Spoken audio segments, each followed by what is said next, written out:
咁啊，今日11月5號啦，嚟一個比較簡單嘅收市短評先。咁啊，今朝咧港股裂口低開啦，咁啊早段曾經穿過25,500，咁啊期指低位啦，咁啊9點33分25,491。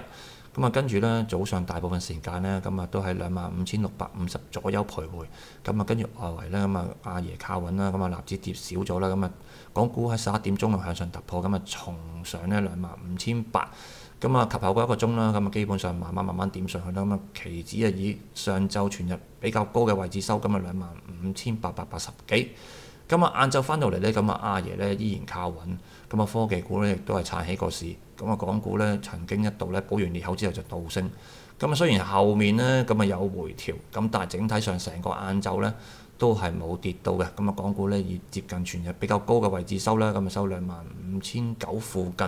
咁啊睇翻個大圖啦，咁啊基本上咧就補晒成個裂口，咁啊成個圖啦，咁25,800咧，個人都依然覺得係個市嘅軸心位，即係中間位。咁你做淡呢，咁你去到呢個位下面就要小心啲短打少少。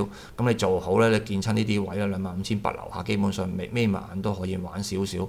咁啊個人認為啦，咁啊冇一個特別大嘅方向出咗嚟。咁啊個人嘅操作都係喺26,200啊到呢個25,000幾咧做一個區間嘅操作。